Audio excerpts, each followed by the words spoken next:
Salve, seja bem-vindo. Nós vamos falar aqui da entranha da política, como a política funciona aqui em Brasília. Diretamente dos estúdios da Jovem Pan, aqui no Planalto Central do país, Brasília. Política, você sabe, né, é muito importante. Ela define a sua vida, a casa que você mora, a escola do seu filho e o seu futuro. Daí a compreensão que nós trazemos aqui aos estúdios da Jovem Pan, deputados, senadores, governadores, o governador Zema esteve aqui na semana passada, né? Ministros, exatamente para prestar contas do que está acontecendo aqui em Brasília.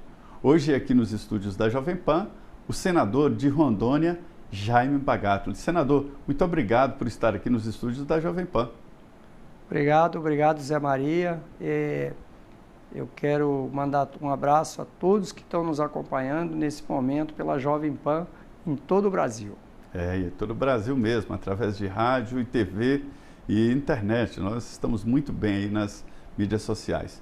Senador, o senhor é senador, o senhor faz questão a todo momento que a gente conversa com o senhor de falar estou senador, mas é um empresário, um grande empresário do estado de Rondônia, né? Como é que foi essa aproximação? O senhor é empresário, um dos poucos aqui, pouquíssimos, que sai diretamente da atividade empresarial para a política.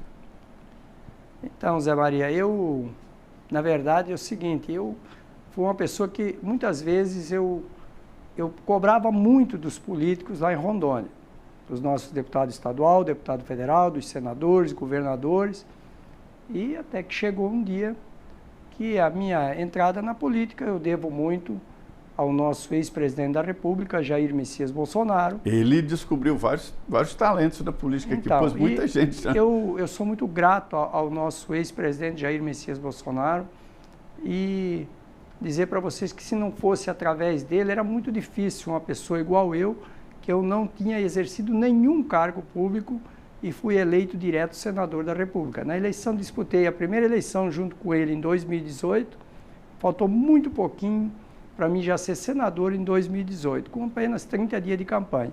Veio a eleição de 2022, uma eleição muito mais difícil.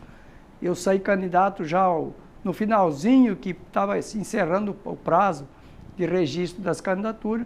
Saí candidato com 7 candidatos e, felizmente, fui eleito senador da República e tenho certeza, Zé Maria, eu tenho certeza que o povo de Rondônia, claro, nenhum de nós somos perfeitos, mas aquilo que eu posso fazer, o meu sonho, eu estou realizando ele agora. Eu estou dando uma retribuição ao nosso povo de Rondônia, ao nosso Brasil e principalmente ao estado de Rondônia, por aquilo que Deus abençoou eu e a minha família nesses 51 anos que nós estamos lá no estado de Rondônia. Chegamos quando ainda era território. Pois é, esteve aqui também no ponto final o Marcos Rogério, né, que é candidato lá ao governo, né, ao governo do estado, né? O Marco Rogério hoje é pré-candidato ao governo do estado de Rondônia, ele é senador comigo lá, aqui hoje. Nós dois somos do PL. Ele tem uma vida longa na política, foi deputado. O Marco Rogério foi vereador, foi deputado federal por 2 mandatos e foi senador agora pelo um período praticamente de 8 anos que ele saiu. Senador, como é que foi esta adaptação, eu diria, porque tudo é diferente, né? O executivo, o senador tem investimentos na área agropecuária, né? Um criador, enfim, tem várias atividades e depois chega aqui na política. Qual foi o seu grande choque, a grande diferença?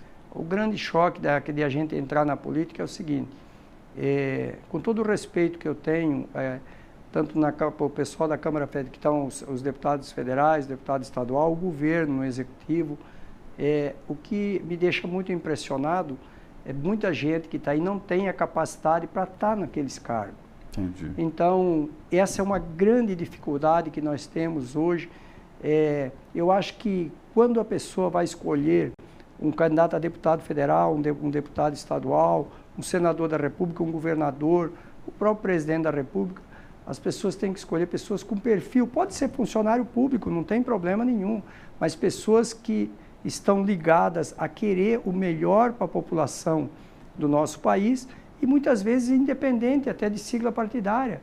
O problema todo é que tem muitos políticos que não estão preparados nem para o cargo que exerce e muito menos para ele vislumbrar aquilo que o país precisa para melhorar as condições de pessoas, a condição das pessoas, porque tudo isso, quem sempre sofre com isso tudo, quando você não consegue atingir o seu objetivo, são os menos favorecidos. E as pessoas que mais sofrem, que mais penam, que mais pagam pela ação dos políticos. Mas o que eu quero dizer para vocês Maria, maior problema, minha maior decepção na política é que não há um combate à corrupção pelo próprio judiciário.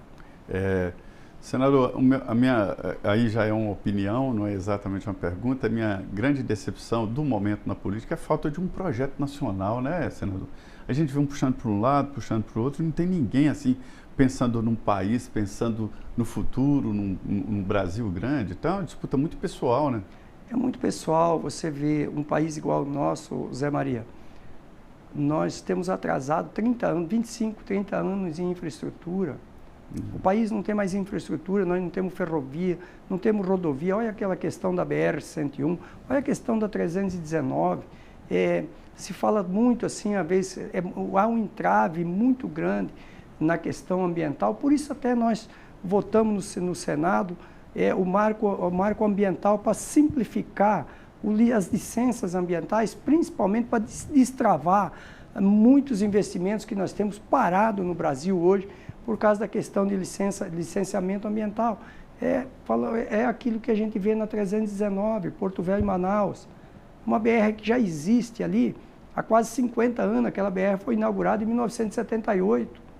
Eu estive nela já andando no final dos anos 70, início dos anos 80. Então, quer dizer, agora para você fazer a restauração de uma BR que ela já existia, já estava ali construída, às vezes você demora anos para poder conseguir um licenciamento ambiental. Isso é que trava o progresso do nosso país. Essa rodovia já gerou muito debate, né? A ministra Marina Silva disse que seria uma rodovia para passear de carro. Não é, é uma ligação importante por terra, né, de Manaus ao Brasil, né? E ela já existe, não derrubaria absolutamente nenhuma árvore para fazer o asfaltamento, né? E isso impede que o cidadão da região, que não é só Manaus, né, tenha acesso ao desenvolvimento. É isso, senador, que eu vejo aqui, que a gente debate muito, que é a falta de compreensão da realidade. Talvez porque falta de conhecimento da ministra Marina Silva, porque é o seguinte, a rodovia, ela não vai ser para transportar grão, não vai ser para transportar minério, não é isso que nós queremos. A rodovia é justamente emergencial. Para produtos industrializados, nós temos a maior indústria de eletroeletrônico que está instalada na capital, em Manaus. O mesmo são cargas leves, o mesmo caminhão que vai levando talvez produto industrializado, de frigoríficos, de suíno, de aves, de bovinos, ele já leva e ele já volta carregado com o eletroeletrônico para a indústria que é distribuída em todo o Brasil, em todos os estados brasileiros. E aí, eu quero dizer assim também a Marina Silva, com todo o respeito à nossa ministra Marina Silva, que ela serve sim. O turismo é muito importante. A cidade de Manaus, o Amazonas, é um lugar maravilhoso, é onde nós temos a maior preservação, porque toda a Amazônia, hoje nós temos 83% dos 7 estados da Amazônia estão preservados, não é tudo aquilo que se fala, mas você já imaginou a 319 estando pavimentada, estando restaurada, o quanto que isso ia ser de importância para o turismo do estado de Rondônia, para o estado do Amazonas. Não afeta tanto o meio ambiente. E outra coisa, as pessoas que têm menos recursos não têm condição de ir de avião, mas vão poder fazer o seu passeio de ônibus.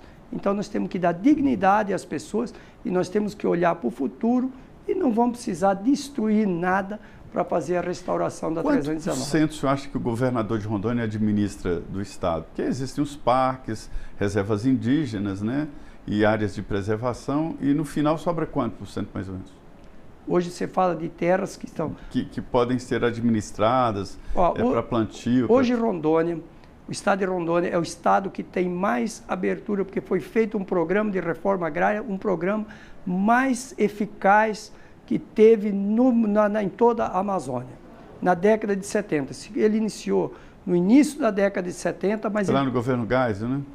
Não, foi ainda no Médici, mas o governo Geisel é quem começou a realmente funcionar a distribuição de terra, documentação de 1975, 1985. Nós temos em Rondônia, é o estado que tem a maior abertura, em torno de 36%, 37% da área de Rondônia aberta. Os demais são reservas da União, são terras da União, as reservas de produtores, porque quem desmatou antes de 2008 teve que preservar os 50%, após 2008 tem que preservar os 80%, se ele não tem, ele teve que comprar uma reserva. Rondônia, hoje, nós temos 22% de áreas que já são reservas indígenas homologadas e sacramentadas, ou seja, de 24 milhões e 500 mil hectares que nós temos no estado de Rondônia, pouco mais de 5 milhões de hectares já são reservas indígenas. E a outra coisa, viu, Zé Maria, o que nós temos que dar é dignidade aos nossos indígenas, que eu não podia deixar de falar aqui. E não só os indígenas, mas os novos brasileiros, que também são brasileiros, e os ribeirinhos e tal, eles também merecem desenvolvimento. Eles merecem. Nós criamos, como é que se diz, nós criamos, aprovamos no Senado... O marco regulatório? Não é o marco regulatório, é o crédito de carbono. Ah, tá. Nós aprovamos o crédito de carbono. Zé Maria, o meu maior sonho, eu quero que todo o Brasil fique sabendo. Os indígenas têm hoje 14% do território nacional. Mais de 90% está na Amazônia. De todas as terras, que são em torno de 14%, que isso significa 118 milhões e 500 mil hectares. O sonho do senador Jaime Bagato é que os nossos indígenas recebam o crédito de carbono. Eu não quero que o dinheiro fosse para a ZONG, eu queria que os nossos indígenas recebessem o crédito de carbono. A partir desse momento que o povo brasileiro vê isso, que o mundo vê isso, e os nossos indígenas vão receber pela preservação, nós não vamos ver indígenas morrendo por falta de saúde, por falta de alimentação, porque o indígena ele quer ter dignidade de vida. E ele também quer ter um celular. Entendeu? Então, nós precisamos, e é um compromisso que tem, nós não precisamos aumentar as reservas indígenas, nós precisamos dar dignidade para os nossos indígenas. E o crédito de carbono é a grande solução para nós colocarmos uma renda para os nossos indígenas, que eles são os maiores preservadores do Brasil. Será uma renda boa. Recentemente, o Senado Federal aprovou um projeto muito importante, definindo ali o marco regulatório que eu falei. No Brasil, nós estamos vivendo um momento que o óbvio tem que ser dito. É claro que o marco regulatório é a Constituição de aliás, de 98, de 1998. E aí o que acontece? O Supremo definiu que não, e colocou o marco regulatório aberto, ou seja, poderia ser hoje uma reivindicação de uma terra indígena. É muito importante, dá uma segurança jurídica muito importante. Então, nós aprovamos ontem a PEC é a 48 de 2023. Quero parabenizar a senadora Tereza Cristina, que ela se empenhou-se muito nessa missão de ajudar lá no Senado para aprovar. Aprovamos com se foram 52 votos no primeiro turno a 14, no segundo turno 52 a 15. Nada contra o judiciário, mas o judiciário tem que entender que nós precisamos ter paz no campo. E volto a frisar, nós precisamos dar dignidade aos nossos indígenas. E temos que obedecer, o marco temporal, ele tem que obedecer à Constituição de 1988, igual você acabou de falar. Nós precisamos, aonde já existiam os indígenas, já estavam habitando, que aquilo fosse dedicado, fosse repassado essas terras para eles. O que nós não podemos fazer mais é terras, hoje igual nós temos vendo hoje, terras que foram ou vendidas ou feitos assentamentos pelo INCRA, pela própria instituição do governo federal, que é o INCRA, e hoje essas terras estão sendo tiradas, onde tem produtores lá, 35, 40, 45 anos, com título, com tudo, e se cria uma reserva indígena, e se vai lá, toca fogo nas casas, igual você viu, tira essas pessoas sem nenhuma dignidade desse produtor. Eu nunca tinha visto isso, não imaginava que nós ia chegarmos a esse ponto, mas temos que obedecer o marco temporal da Constituição de 88. Senador, esse programa ponto final aqui é importante porque mostra exatamente a realidade de cada região. Cada região com seus problemas, né? E a gente nem imagina, eu trouxe aqui, por exemplo, de Rondônia, aliás, Roraima, a grande dificuldade de conviver com os venezuelanos, né, que passam ali, que acabam tomando conta de cidades como Pacaraima, enfim, cada região tem as suas dificuldades. E há, senador, o Brasil é muito continental, né? Uma convivência aqui com os estados do Sul e do Sudeste. Eu acho que isso é entendido nesses seus pleitos, nesses debates dos senhores, né, parlamentares do norte do país. Como é essa convivência com o Sul e Sudeste? Olha, como eu sou... A pergunta é mais no sentido, há um desconhecimento do que acontece lá, não? Há um grande desconhecimento. Eu sou de Santa Catarina e eu sou de Santa Catarina, meus irmãos, tenho irmãos meus que estão lá, porque eu sou neto de madeireiro, que mexia com serraria antigamente, fomos para o norte, eu tenho um irmão meu que mexe muito com o reflorestamento de Santa Catarina, mora lá ainda até hoje, toca madeireira lá hoje. Há um grande desconhecimento da preservação que a Amazônia tem muita desinformação, entendeu? São 7 estados na Amazônia Legal, mais 2 estados, que é o Mato Grosso e o Maranhão, que parte desses 2 estados também pertence à Amazônia Legal. Nós temos em toda a Amazônia hoje, em torno de 35 milhões de pessoas que foram colocadas lá. Muitos foi igual o estado de Rondônia na época, integrar para não entregar. Isso foi o que chamou os brasileiros para lá. E chamou os brasileiros na década de 70, quando a gente chegou lá na Rondônia. E seria para desmatar, no sentido de desbravar uma terra brasileira que poderia ser ameaçada. E só para você entender, Zé Maria. Foi uma estratégia boa de ocupação. Só para você entender. Aquele cidadão que comprou uma terra, não o pequeno produtor, mas o pequeno também, que ele recebeu a terra do assentamento do INCRA, se ele não derrubava nada, ele perdia a área. O produtor, aquele que comprou numa licitação pública, aqueles lotes maiores, que era no máximo até 2.000 hectares, que ele entrava numa licitação pública, ele comprou o lote, se ele não desmatou, ele perdeu, porque ele tinha 10 anos para cumprir as cláusulas resolutivas que o INCRA colocava. E agora virou bandido. E ele desmatava, e ele tinha que desmatar os 50%. Era obrigado. E agora se ele preservou, hoje o INCRA vai lá e toma a propriedade dele porque ele não desmatou os 50%. Então está todo mundo errado. Parece que nós estamos vivendo num país que a gente não consegue entender muitas coisas, o que está acontecendo. O senhor é exportador? O senhor é exportador? Não, nós exportamos, produzimos soja, milho. Exportamos, mas através das frutas também, né? Através das trade. Não, Rondônia hoje é produtor de soja, produtor de milho, produtor de café. Nós temos o 4º, 5º rebanho maior do Brasil, temos em torno de quase de 18 milhões de cabeça de gado hoje no estado de Rondônia. Somos o 3º, 4º maior produtor de café, que é o que está aguentando a economia do nosso estado de Rondônia, que o café, 95% é do pequeno produtor, que planta até 5, 6, 7 hectares de café. Nós temos hoje quase 60 mil hectares de café, hoje no estado de Rondônia. Já fomos mais fortes no passado no cacau, mas está se investindo também, está voltando, porque são culturas que são do pequeno produtor. Perfeito. O café, o cacau, e temos que investir mais em culturas para que nós conseguimos manter o nosso pequeno produtor no estado de Rondônia, que representa 75%. O Brasil hoje ele está muito calcado no agronegócio. Para se ter uma ideia, Minas Gerais, que tradicionalmente exportava minérios, né, já tem hoje o agronegócio como o principal produto exportador do estado de Minas Gerais. Nós estamos vivendo aqui, trazendo aqui para o cenário nacional, uma convivência muito difícil e tensa com o Supremo Tribunal Federal, os poderes em disputa, né? O Supremo puxa de um lado, o Palácio do Planalto meio que equilibrando, e o Congresso ficou poderoso também. O Congresso cresceu, o Congresso tem um orçamento forte, 50 bilhões de reais em emendas parlamentares, e também o poder de política, iniciativa de política, né? O senhor vê que o Supremo está mesmo tomando espaços por aqui? Olha, se não houver uma pacificação entre os poderes, eu não sei o que vai acontecer. E o povo está atento, está de olho. Zé Maria, vamos falar do Banco Master. Olha o que aconteceu nos últimos dias. O presidente, diretor é Vorcaro, né? O nome dele. Vorcaro.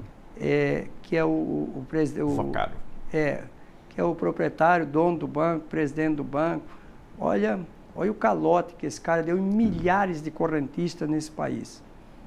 Essa pessoa foi presa pela Polícia Federal, comprovado, tudo, já está solto. Se o IBAMA fiscalizasse, ele não teria saído. Não vai acontecer nada. Se o IBAMA estivesse lá, que o IBAMA...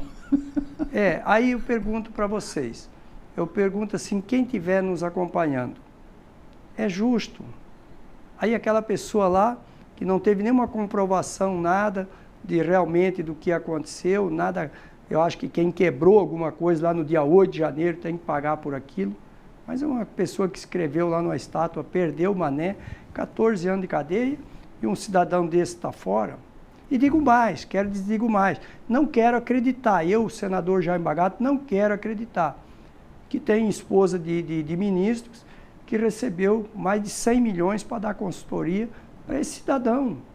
Tem algo de errado que está tendo nesse Brasil. Eu não quero acreditar que isso seja verdadeiro. O senhor sabe que a Débora ela foi condenada não porque passou batom na estátua, né? Por outras coisas, ela foi condenada em 5 crimes. Então, não é só passou batom na estátua, que ela também passou, escreveu, né? Perdeu o mané.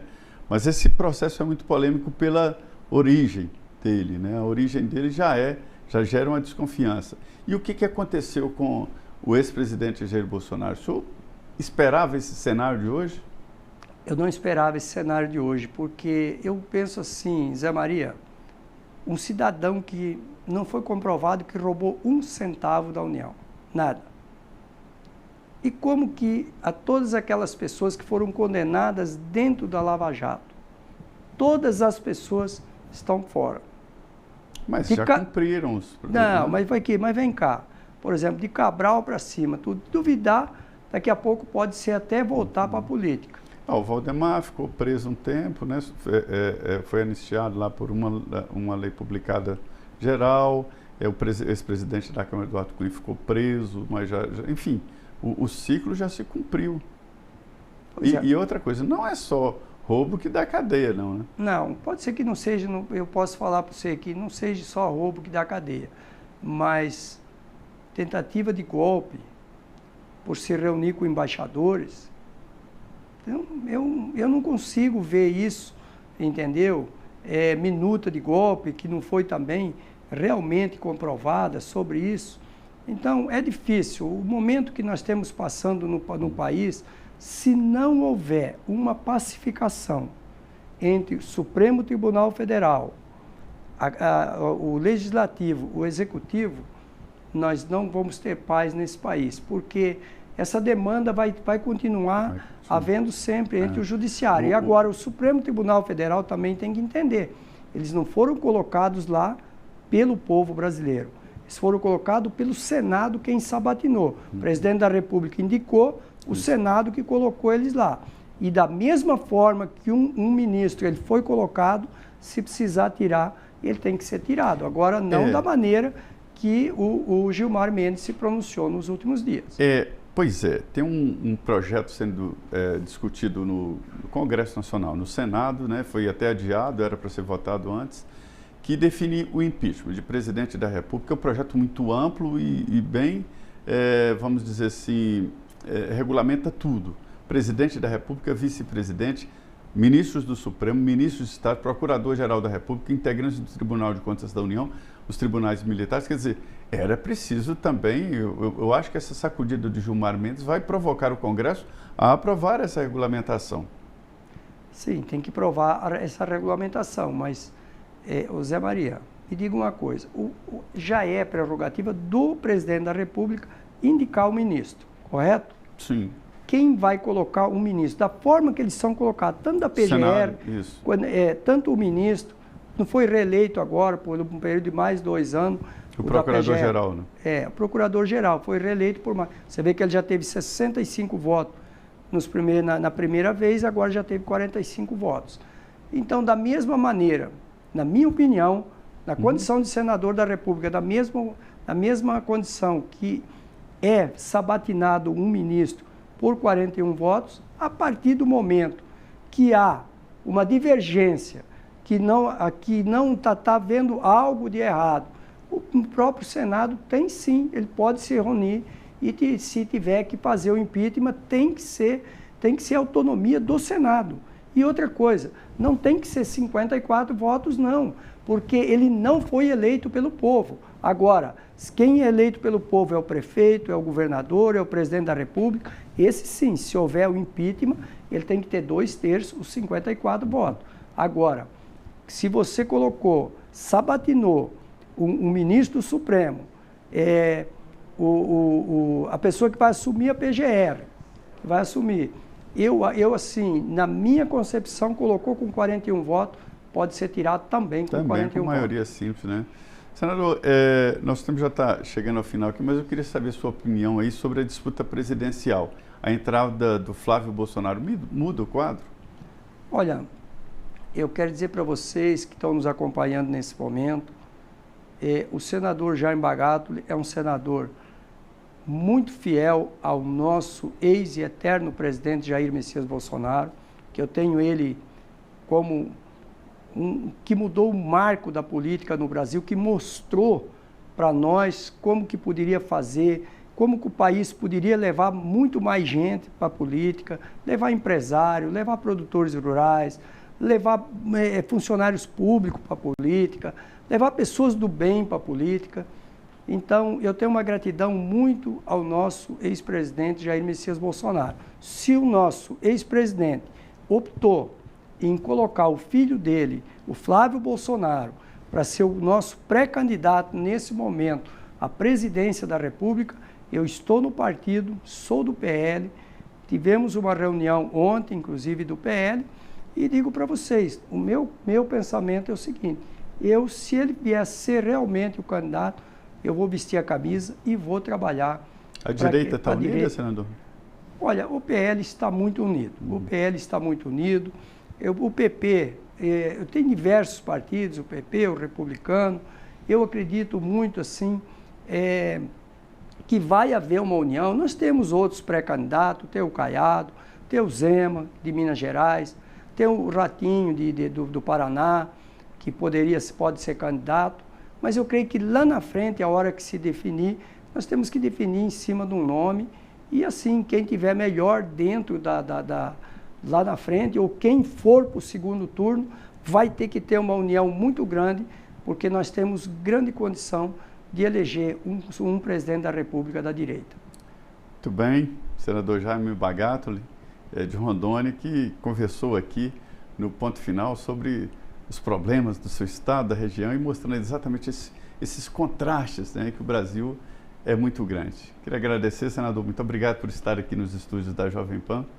Obrigado a todos que nos acompanharam pela Jovem Pan e dizer para vocês, quero só desejar a todos nós, do Brasil inteiro, um Feliz Natal, um Feliz Ano Novo e vou dizer um recado ao povo brasileiro. Vamos pensar num 2026 com mais esperança, com mais otimismo e que Deus abençoe o povo brasileiro. O povo brasileiro é um povo lutador, trabalhador e nós merecemos ter bons governantes nesse país. Até uma próxima. É isso. Até a próxima para essa conversa boa diretamente aqui dos estúdios da Jovem Pan em Brasília.